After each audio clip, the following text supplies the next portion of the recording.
Record. Okay, so welcome everybody. As I said before, my name is Richard. I'll be hosting this webinar. Now, just to say before we get started, as everybody asks, the video will be sent out within 24 hours of the webinar finishing. You can ask questions. Please ask them in the Q&A section of Zoom. So you can actually see, everybody can see the questions, we can answer them. What we do plan to do is also try to put together groupings of questions or topic areas of questions by the end of the meeting, and we will try to answer them live there as well. As I said before, introduce yourself in the chat. Also, if there are topics you would like to see us cover in future webinars, you can also drop these into the chat as well. Now, we are planning to do another webinar on one we've done before, but again, a popular topic will be about OKRs and KPIs and really all about how the two fit together. We'll briefly touch on it in this area here, but we'll be doing a more detailed webinar on that in the future. So what do we plan to cover today? Well, the point of OKRs. What are you trying to achieve by implementing OKRs? What does and doesn't drive creativity? It's super important to get people engaged in OKRs, but a lot of times, unless you have agreement across the organization and the rollout team, the implementation team of what you're trying to achieve and how do you do OKRs well that drives creativity, you won't get people engaged. What do you really need to think about to set OKRs, and why are outcomes and outputs so important? It really is the basis of OKRs. I think if you read any of the best published material on OKRs, they will stress heavily about outcomes and outputs. It is one of the hardest things that people starting out struggle with, separating what we do from the outcome we are trying to drive. And then we'll come at the end to questions. So we'll try to cover the live questions. If you've got questions, please ask them in the Q&A section. We will answer them and we'll try to put them together as groups of questions and answer them there at the end. So why are we using OKRs? Well, one of the things or one of the issues sometimes is that people believe OKRs fix everything in a business. Really, OKRs are all about the focus. What are we going to focus on to improve? We're committing to what our priorities are to improve. So we may have some people and teams within the organization that are very executional. They might have a very small percentage of their time they can use to improve. Others in different teams, maybe in a product team, maybe you are involved in driving forward the product into new areas. The bulk of your time is finding improvements and way to improve the product in that area. So OKRs are very much about focus and commitment. They're also about aligning. So one of the things that OKRs should do is align, and align often from a company to teams within the company, creating a common vision for where we're going, setting directions, making sure teams work together as well. So one of the things is with OKRs is all around this team workings and directions and focus. They're all very much connected together, but that's what OKRs do for you. You're tracking them for accountability. So as everybody knows, setting some forms of goals and holding everybody accountable for those goals makes businesses perform better. They talk about stretch, and it's one of the superpowers. They talk about OKRs. I have to say, I have mixed feelings always about stretch. I think I've often seen well-written OKRs and teams writing OKRs will naturally deliver stretch results. Teams believe they can always do more or achieve more than they can. So, I think, are you trying to stretch? Sometimes. Are you trying to make sure you're not overstretching? Yes, sometimes you are that as well. But really, OKRs drive improvement through these main superpowers. So, and that's what you should be using OKRs for. It's about improvement. And often that aligns to the areas that people want to put into their OKRs. So Let's start out by just saying KPIs are not the same as KRs. One of the things I often see and often talking to people in businesses is the first set of OKRs are literally a list of revenues. Often the objective includes a revenue and they have sub-revenue as a key results or customer numbers, etc. Basically, this is not an OKR. These are KPIs and targets. If you just had to replicate KPIs and targets and call them KRs, it wouldn't be called OKRs, it would just be called KPIs and targets. We've had those. We've always had those. As I said, we often do a webinar covering why you need both. I'm not saying you don't need those, you do need them. You need your KPIs to make sure your business is running on track as expected. What your OKRs are doing, though, or should be doing, is telling you how to improve or how to reach those KPIs. Those KPIs, they reflect performance, but don't tell you how to improve it. If we're under, just saying we need to hit it won't make it happen. The point of the OKRs is they actually should. They should help drive the focus of teams and the company to improve those areas. KPIs really don't excite people. They don't motivate people to think about what they could do to drive it forward. They don't set directions. They're needed and they are used to set OKRs, but they are not the OKRs themselves. We've also got to think about quarters. I mean, OKRs are all about a quarterly timescale. So if we're trying to do something in a quarter, and for example, the example here, increase the number of customers by 50%. Maybe that's possible in a quarter. Maybe we have very few customers, we're an early stage startup, and increasing by 50% could be done. Now, for many other businesses, to increase by 50% probably is not realistic in a quarter. Now, what if our sales cycle was 6 months? Well, then it wouldn't even be possible in 2 quarters. So writing a KR, a measurable outcome that isn't possible within the time frame, and the time frame generally for OKRs is a quarter, would not make sense. So one of the biggest issues is people writing something for a much broader period than the quarter. You're trying to break it down into this quarter, how we're going to move things forward. You can always carry on the next quarter, continue improving, but set the targets you need for this quarter. One of the big issues is that no progress in the quarter for KRs demotivates. So often people set OKRs that they haven't fully thought through. They don't make the progress. And then the first reaction is, well, OKRs don't work. We didn't make it happen. The problem was we wrote bad OKRs, not the OKR methodology. The last one here we're going to talk about is projects, plans, to-dos. These are outputs. They're things we're going to do. And it's very, very common. And probably the biggest one we tend to see is the first pass at OKRs. There'll be some KPIs and there'll be some projects, plans, to do, some quasi mixture of the two. And that is deemed as OKRs. It isn't. These are projects, plans, to do. They're outputs. They're done or not done.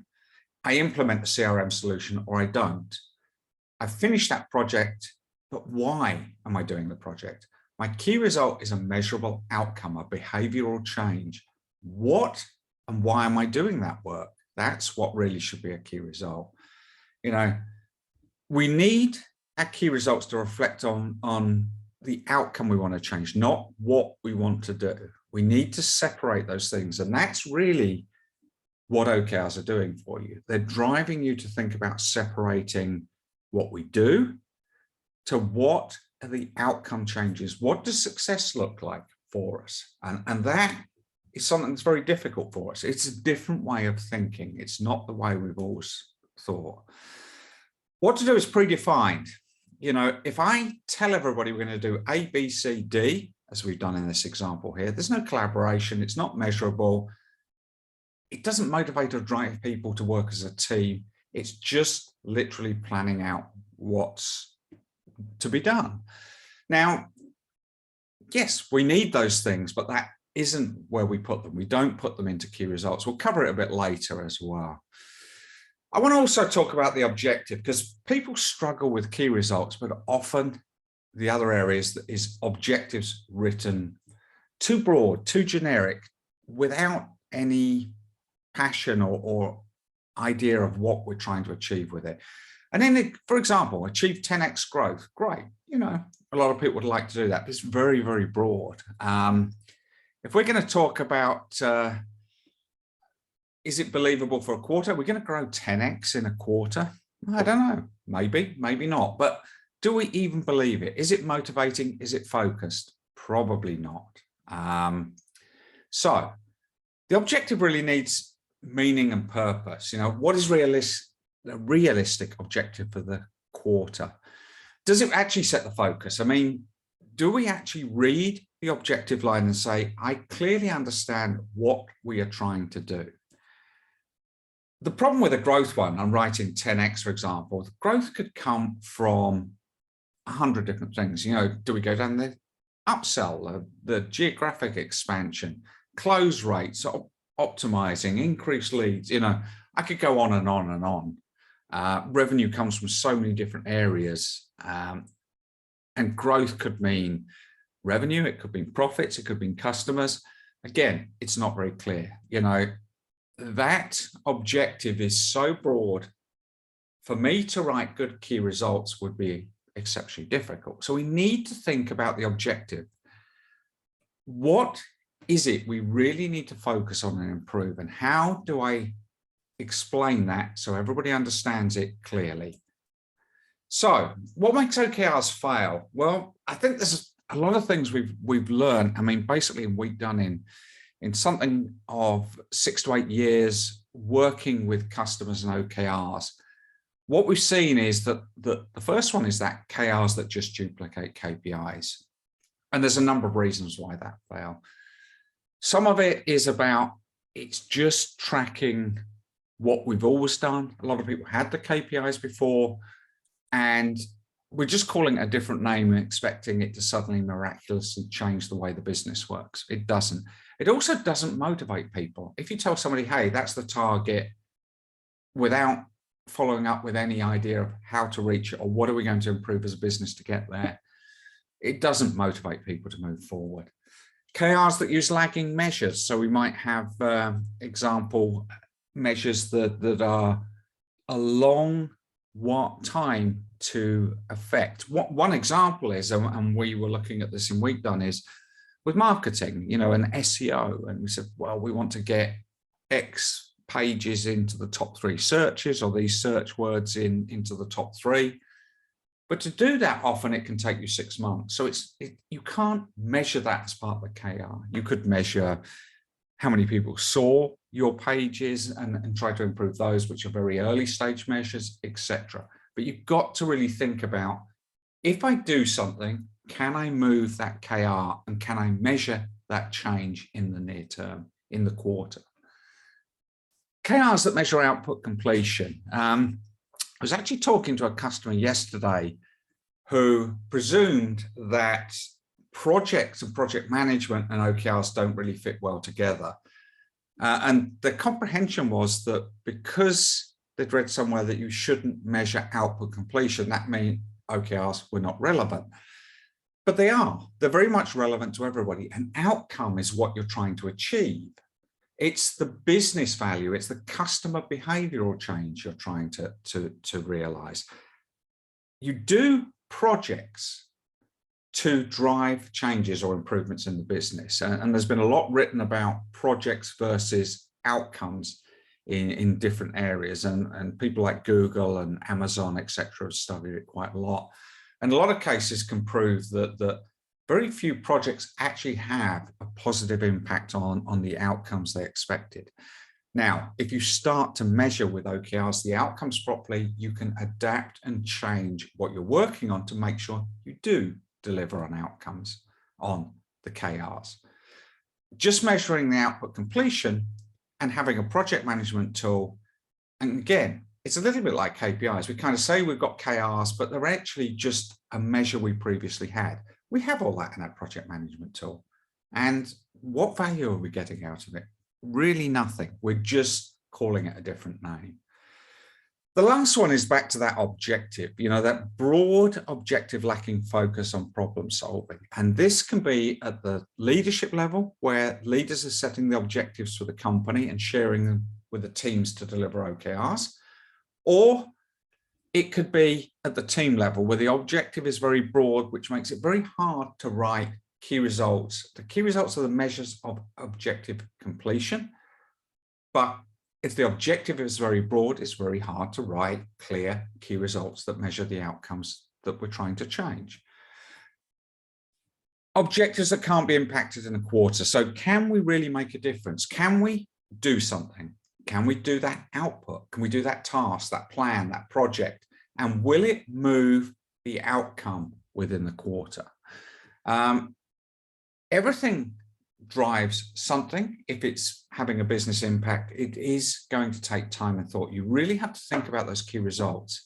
One, that they're outcomes, but are they going to change? Are they early enough? Can we see the changes happening? When first writing OKRs, most people really actually write KPIs and plans of projects, and they put them together. It's often not a bad place to start. It's not correct, but as a first pass, it gives us a starting point. We then need to walk back through and actually make sure we rethink them and make them into outcomes and not outputs and not KPIs. But you have to start somewhere, and often that's where people start. So first, let's think about the objective. It needs to be qualitative. It's not quantitative, it's qualitative, and it's inspirational. Objectives are not KPIs, targets, business metrics. They're not projects or to-dos. Objectives should be a problem statement. What is it we're trying to fix? Whether it's company-wide or whether it's a team level, what is it that we're actually trying to drive in the business forward? Good words to use: improve, achieve, identify, maximize. You're trying to use words like that to make sure you focus on the real problem. You're trying to improve something or achieve something. Always should be the case with an OKR. They should be achievable within the quarter. Why are we setting in a quarter? Well, the idea is old goal setting methods used to last a year, but often things would go off track, long before the end of the year and long before the review, and often they were reviewed once a year. The idea with OKRs is we split it down into quarters and we execute on the first quarter, and from what we learn, we then set the second quarter's direction. We're not spending so long planning. We're planning in smaller bite-sized pieces, but we're heading in a direction faster with doing that.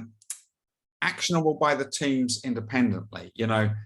One of the things you often hear is people making OKRs very complicated. There is a lot talked about alignment with OKRs, but often it's misunderstood, and people think that connecting everything together in the organization with what everybody's working on is alignment. What it tends to do, it tends to make it hugely complicated. Yeah, everything is interrelated. Teams are interrelated. People are interrelated in what they do. But when we're focusing on improvement, saying, well, as a team, as a sales team, as a marketing team, what is it we can do to drive it forward? We might be doing that to help another team, but it's what we need to action independently. An objective should provide clear value. Everybody needs to understand and agree why this focus area is important. Kind of sounds obvious, but a lot of times, either when we're writing the objectives, we haven't explained to everybody, or we're not developing them as a group or a team. So everybody has not had chance to input and understand what they are. And if you don't understand why, it's going to be very, very difficult. The key results. Everybody says measurable, quantifiable, but it's not all that you need. A key result, you measure the progress of the objective. A KR, again, isn't a KPI. You should have 2 to 5 per objective. If it doesn't have a number, it's not a key result. Now, somebody asked me the other day again about these stages and project stages. And sometimes you are at the beginning going to have to use those. It's something that is not a great way to do it, but in some cases, it's the only way you can track whether we're making progress in some areas. I think you always need to stop and really, really question yourself. If I have milestones in there, is there actually something that is outcome related, customer behavior related, we could measure, which would be better than putting milestones in. Achievable, engaging within 1 quarter has to be actioned by the team or department independently. You can't have everything interlinked, that I can't do this unless they do that. And everybody writes things like that. And I've seen companies where every team is writing their KPIs pointing to another team. And we ended up in a situation where nobody in a team was accountable for anything for their team, but they were asking for everything from all other teams. And it just doesn't work that way. It's not a mix of business metrics from different areas. A team should be able to impact the KPIs on an ongoing basis. So if I have a key result measurement, if I'm measuring something that's an outcome and I do something, and it might be, for example, we're doing a webinar here. If I'm doing this webinar, my success isn't completing the webinar. My success might be how many people came to the webinar. So, okay, how many unique people visited this webinar? That probably is a measurable outcome. Now, if I'm going to do a series over a quarter, maybe I'm going to do 3. I might say, well, I expect to get 100 at each webinar. So that's 300 over the quarter. Is that success? The number of people visiting or attending the webinars might be a measure of success. It might be the number that attended, the number watched the video afterwards. For some people that can't visit, you know, there's different ways we can measure it, but that's an outcome.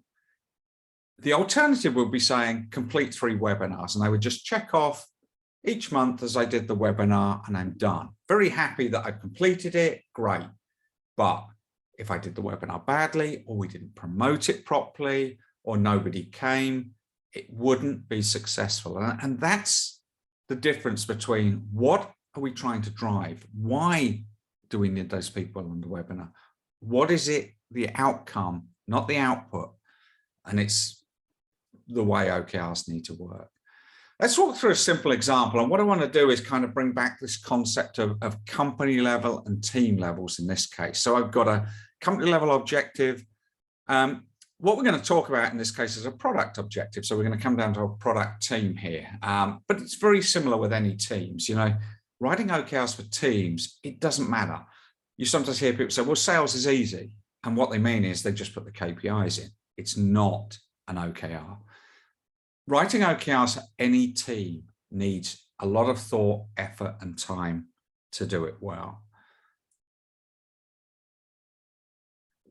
What we also need is we need to think. We talked about the KPIs shouldn't be the outputs, they are the outcomes, but we need the outputs as well. We need to execute on initiatives, plans, projects, tasks to drive the OKR forward. They are the things that will make it move, and we do them and we measure with the OKR, are we successful? Are they driving the right outcomes? Now, let's start at the company level, and let's say the company has said, right, one of our issues is maybe we don't believe we're getting enough closes or enough people actively testing our products. And from a company, we need to say, right, we need to improve clients' understanding of the value of our products. So it's somewhat a broad company level objective, and that's the focus for the quarter. Now, instead of just leaving it there, we need to share from a company level, why is it important? We need to make sure we let everybody in the teams understand why we've set this. So we've put a little bit of context behind it. We're not maximizing the conversion of potential clients because they don't see the value we are providing. Now, we'd probably write that a bit more. We might show some data, some information, etc., on why that is. But as a product team, I can take that information and now what do I need to think about? And it doesn't have to be a product team, but what is it we can fix or improve? What can we achieve in 90 days? And how will we know we're improving? So we've got a lot of questions there to ask ourselves. And the best OKRs are often developed at a team level by the team and everybody in the team defining what is the objective and what are the key results. So the product team goes off and it says, right, as a product team, we can influence the first impressions a new user get when they come into the product. And we need to improve those. That's where we believe. Maybe we've got some data behind it we can see. And you know, we can see the first visit and returning afterwards could be improved. So great, we've kind of got an objective and why we're working on that. Now, what are the behaviors? Well, we kind of mentioned it there already, the first visit, the returning visits, but we need to think about what are we going to try and measure? What are the outcomes or changes we'd like to see? What are the leading measures for those outcomes? i.e., if I'm going to measure something that's to do with customers paying and maybe it takes 90 days to pay, it's not going to help me. You know, it needs to be something early on there, etc. So the product team goes off, they've got their objective, they're kind of happy with that. And the first thing they come up with, they say, right, okay, we need a revamp of the onboarding process. So the in-product onboarding process, we'll add some new features that competitors don't have, and we need to complete the 7 sprints this quarter. Yeah, you know, yeah, some ideas there, great. Those are not key results, as we said. If we do that, we've already pinned ourselves into what we believe are the solutions, but we haven't defined the outcomes yet. What we need to do is really think about what do we want to achieve? What is it, the outcomes we need to change? So we might say, well, what we actually want to do is increase the time duration of the first session from 2 minutes to 15. We want to get customers in. We want them to explore long enough to see the value in the product we are delivering, for them to get the aha moment, to really see the value there. It might be that when they've seen that, we want them to come back a second time. People look at software, they buy differently, but usually people will have a first look and then they'll come back again, look a bit deeper, etc. So we're trying to increase the second time login within the first 7 days from X to Y%. And we're trying to then say, right, okay, frustration. People leave products because they don't understand it, they don't connect with it. So maybe if we look at the rage clicking, where people click, click, click in frustration, we all do it on software. And we're going to try and reduce that from 20% to less than 5%. Here, they might not be perfect, but we've got some clear outcomes we're trying to change. Things that we believe would show us that we've improved the first impression of new users are getting from our product. However, the outputs here may well be things we're going to do, but these will change or could change based on what we see the outcomes driving forward. If we try something and we see that the first session isn't increasing with the revamp of the onboarding process, we'll try something else. Or we might try an iteration of the onboarding process, and then we might iterate again and again and again until we see what works to drive it forward. A lot of times OKRs are trying to make you a lot more agile. They're trying to stop you thinking about the planning out the projects and spending a lot of time there. It's trying to make you think about the outcomes and try things in a much more rapid succession. We need those outputs, but we need first the outcomes. In actual fact, what often happens is you'll go back and forward between the two. You might have some ideas of how you're going to fix it, then you'll think about how to measure it, and then you'll look at the measures and you'll come back to the project and you'll go back and forward between the outcomes and outputs until you're kind of comfortable that we have good outcome measures and we have a good idea list of what we could focus on and improve. So in this case, we have a company level objective that drives direction for the teams. We have, in this case, a project objective, and it might be marketing and sales would also be writing OKRs for that objective. So in that case, they would be aligned. But we talked about initiative, projects, and plans, and we need those as well. We need those to drive the OKR. That's where they fit in. It's not that you're not going to do projects, plans, initiatives. but you're not going to have those driving your OKRs. You're going to have your OKRs set, and that will drive the project plans and tasks. What's the difference between outputs? Well, they're really deliverables. They're either done or not done. Initiatives, plans. I did a webinar. I did X. It's measurable by completion. If you think about projects, it's just a series of completion blocks.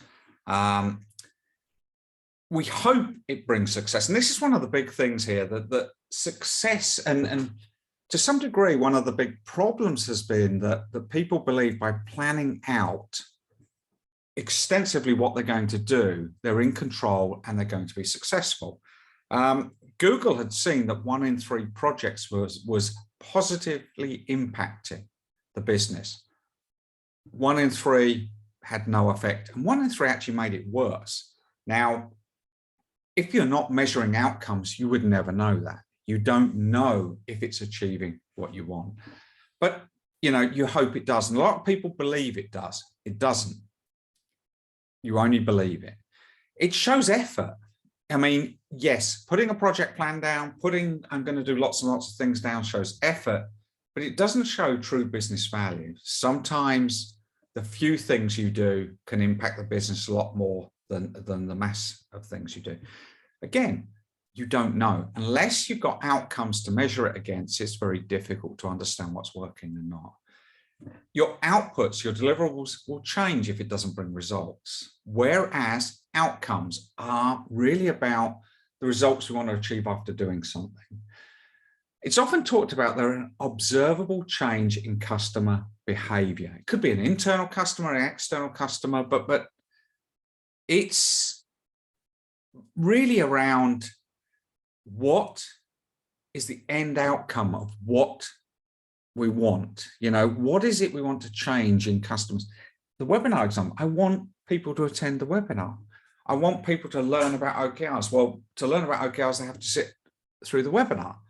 So there is some measures there we can put in place. That's the outcome. Not that I did the webinars, but that we had enough people visiting the webinars. Outcomes show the success loud and clear. If you're successful at driving the outcomes forward, you are successful. You will be successful.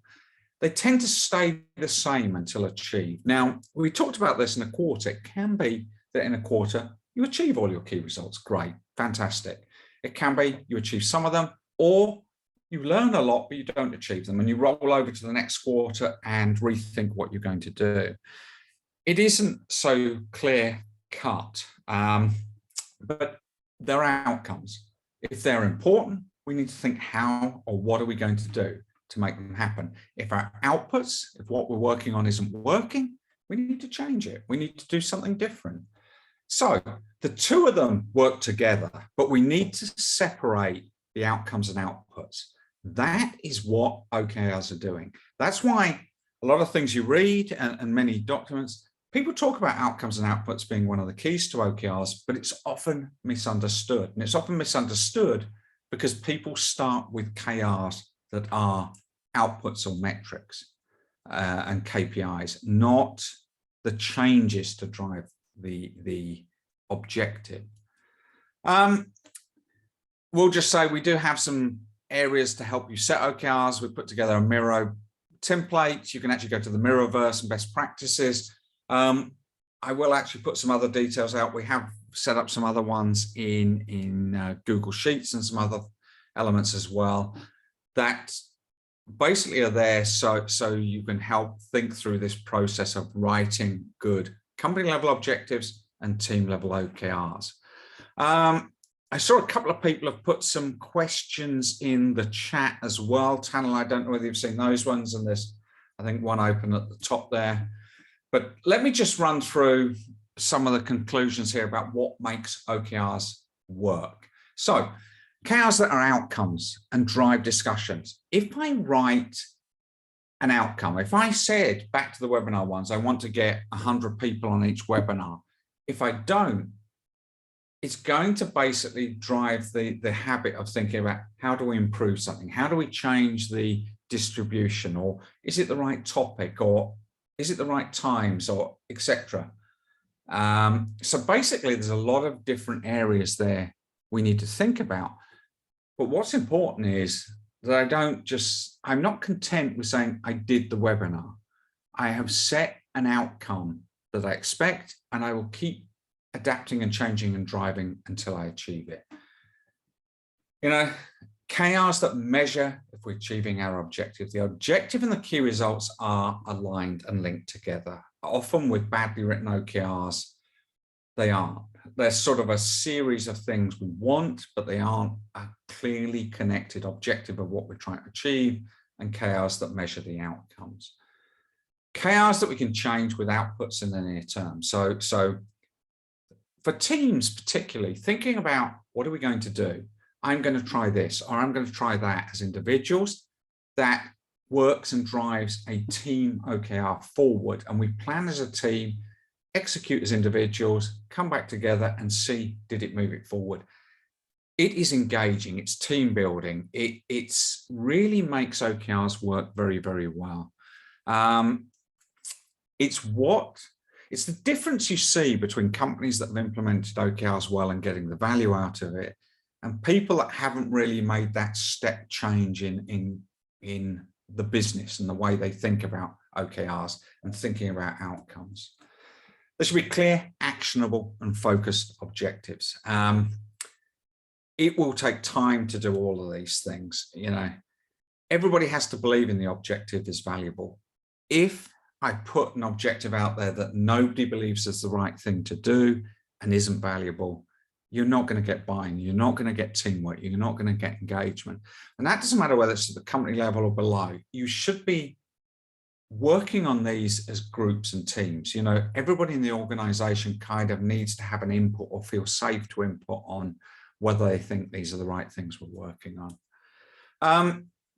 Time, effort, discussions, and practice is actually the biggest thing that delivers good OKRs. So when you first start, your first quarter, you won't write the best OKRs. Hey, that's the way it is. Don't believe you're going to fix your whole business in one quarter. It's not going to happen. When you're starting out with OKRs, I think the first thing is writing good OKRs that really help you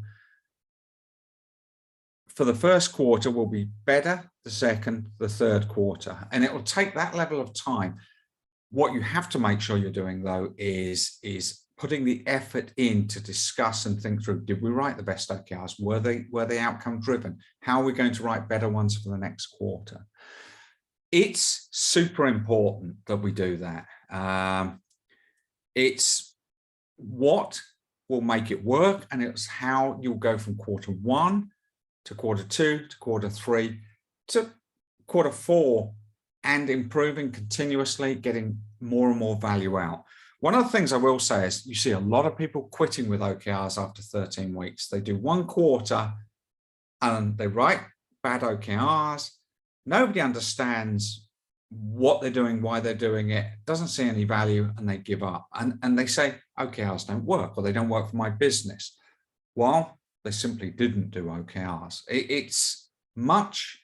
It takes much more than a quarter to get it right, but you need to challenge yourself and say, are we writing good OKRs? Are they engaging the team? Are they creating discussions? So that's basically the end, and we're going to look at some questions in a minute. And again, you know, this is usually where Anna usually read out the questions, but unfortunately, as I told you, Anna is in Ukraine at the moment, and we hope everything is well with her there and everything is resolved. But if you have questions, please send them to hello@weekdone.com. You can also register on our LinkedIn site, or you can also send me an email, richard@weekdone.com, or here is my LinkedIn as well. As I said, this webinar will be going out to everybody, the recording. Now, Tanel has actually sort of grouped some of the questions down. Sorry, I'm just going to have to read them here off my iPad. So first question, and how can you combine KPIs and OKRs together? I think that's a brilliant question. It's in a sense, they work together. You don't combine them per se, but I need KPIs. I need to set my KPIs. For example, at Weekdone, we are a SaaS service software business. We sell OKR software. One of our KPIs is revenue. We have revenue KPIs. We have MRR KPIs. We have churn KPIs. All these things that make us as a business. What we'll often do, we'll look at some of those KPIs and say, well, we always are looking to grow revenue. We're in a growth phase of the business, so we're always looking to grow revenue. We will sit there and say, right, what do we need to change, grow, or innovate to reach those KPIs? So if a KPI is increasing, such as revenue, or improving, could even be customer satisfaction, or it could be churn that we're trying to decrease.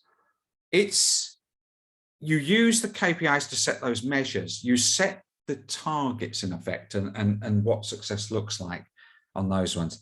Other KPIs are tracking, the business as usual. Are we doing things and meeting a level, quality type KPIs? The OKRs come out where you need to improve something. If I wanted to improve customer satisfaction, or we were dropping below a customer satisfaction level, we would set an OKR to drive it back up again. The OKR is about what is the focus and what are we actually going to improve? How we're going to do it, i.e. down to the task plans, projects, how we're going to measure we're successful at it, and what is it we're focused on improving. And they can often come from the KPIs. In fact, often OKRs come from strategic elements in a business, or they come from the KPIs metrics area of the business where we either got growth KPIs and metrics, or we're underperforming in areas, or we believe we could do better. So I hope that answered the first question. Do all teams in a company need to use OKRs? No and yes. Sometimes they will. And I think the one thing is we might have 2 or 3 areas of focus in a company. What we might say the objectives for the company to improve this quarter are A, B, and C, for example. Now, because we've set those clear focused objectives, there could be some teams that don't or can't influence anything in those areas. So maybe they don't need OKRs for this quarter. Maybe they would write an OKR for their team for the things they need to get done or would like to improve with their team, but they're maybe not aligned upwards. You shouldn't force OKRs to every team. It should make sense. It should be a sensible system. And it needs to be thought through. One of the particular hard ones is often things like design team. You might have a design team which is supporting other teams and other teams' OKRs, but they might not have their own, because it's very difficult to set an OKR for design. In some places it might be possible, and in other areas it's very difficult. So I think there isn't an absolute there, but it has to make sense. There has to be value in the OKRs. Don't force it on teams if there is no value for them to do it.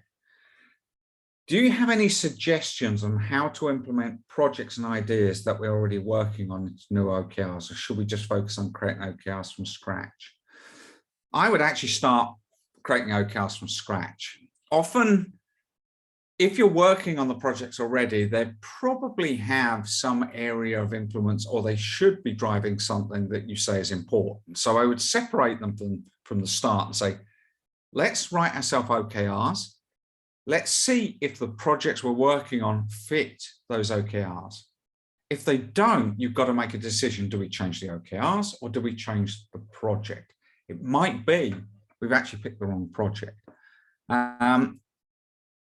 It is the problem when you're starting, and especially, people often try to write the OKRs based on the projects they're working on. That's definitely not the right way to go about it. You need to separate it and say, right, what are the areas? What are the biggest areas of improvement in a company and then the teams that we could drive forward? How are we going to measure those, or how would we see them improving? What does success look? What are the customer behavior changes? And then execute on it to drive it forward. Hopefully the project's already somewhat fit into this. And if you're executing on projects, but you're not seeing an outcome change, it already tells you the project isn't working. So I'd always start from the OKRs and then see whether the existing products work. I think if you try to write OKRs for the projects, it's very much the wrong way around, and it rarely does deliver any value for you. How would you write an OKR for mandatory activities to be compliant as a company? Well, as I said, OKRs are about improvement. They're not mandatory stuff. Your business as usual is not covered in your OKRs. If it's compliant or compliance, it might be that you have certain KPIs you just need to hit. Is there areas of improvement in compliance?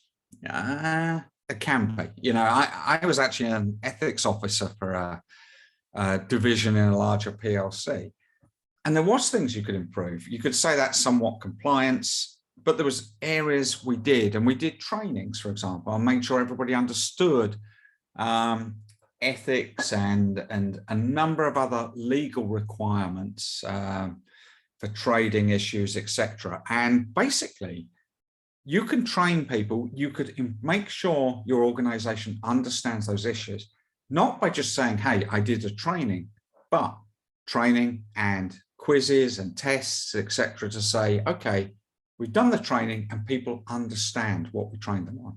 So there can be areas, but there's often areas, you know, I've spent a lot of my life in the sales and service and support areas of businesses, and sales teams have 80–90% of their time executional, let's say.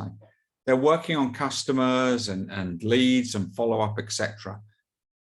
That isn't something that's in an OKR.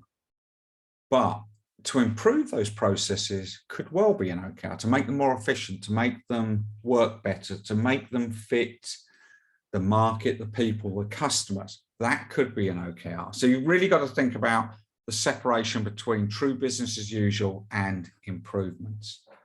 Does the company-wide OKR need only an objective and not have KRs for them? Is it just teams aligned with OKRs that need KRs? So there's different ways different people think about it, but what we've seen is, and we tend to recommend, is start with a company level objective only. Don't write key results. One of the biggest problems is the key results get written by the executive team or the CEO, and then the natural habit is we cascade those key results down to the teams. And that's a leader basically telling the teams what they're going to focus on. And often what really happens is they write the key results as KPIs. So it gives no direction and leadership. So it actually ends up as a huge disaster. As a leader, you're trying to set the direction to sale. You shouldn't be telling the teams the exact things to do. So it tends not to work that way around. In fact, a lot of people will sit there and go and quote, measure what matters. And the issue is they actually haven't read measure what matters properly. You get to the end of the section with the football coach section, and it actually writes there that cascading down and these OKRs examples, here's why they don't work. And most people never get and read that last one paragraph. So it's really, really a bad practice. And it ends up with a lot of people writing OKRs. And in fact, as a leader, if I'm going to have to start writing key results, outcomes that I want people to change, I need to really work with each of those teams for them to tell me what the outcomes they can change. I can't dictate to them. That's not the way to do it. Is it okay to have a dashboard for each department with its main KPIs besides having the OKR metrics? Absolutely. So most departments, I mean, we're in the sales team. We actually use Salesforce as our CRM. We have a KPI dashboard for the sales team. We have that live. We can see what's happening, and we will look at that and understand where we believe we need to focus our improvement time. So one of the problems is we have a certain amount of time for improvement. You know, as a sales team, we probably have less than one person has less than 1 day a week to spend on improvements. So there's not a huge amount of hours there. So we've got to be very selective. We've got to pick the most important things. Some of that will come from where do we want to go as a team, improvement-wise, strategically, but some of it will also come from KPIs and measures. Maybe we understand we're not world-class closing, so we'll work at that end. Or maybe there's something at the early stage end, and we'll work, product and sales will work together to understand how they could do things better there. It's very important to kind of pick what we're going to work on. And those KPIs are often great ways of telling you the areas that could be improved in the business as well.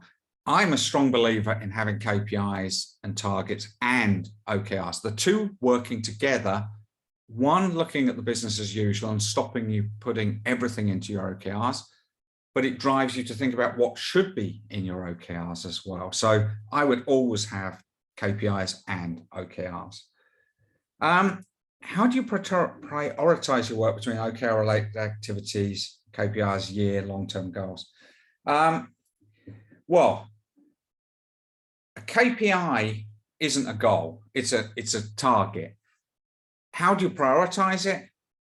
You can't. You know, if somebody sets a KPI, it's what you want to achieve. You need it for budgeting and everything else. Are you achieving it? Yes or no? And what are you going to do to make sure you achieve it in the future, or keep growing, for example? Prioritizing the work is often not between short and long term, because OKRs for the quarter are, each quarter is building up to the year. Actually, in most cases, people breaking it down into quarters, they end up at the end of the year much closer to where they want to be than people that set an annual objective and just think about that for the year, because they're not driving themselves to move it forward quarter on quarter. So basically, the other issue is, how do I make sure I spend the time on the OKRs, on the improvements that I should?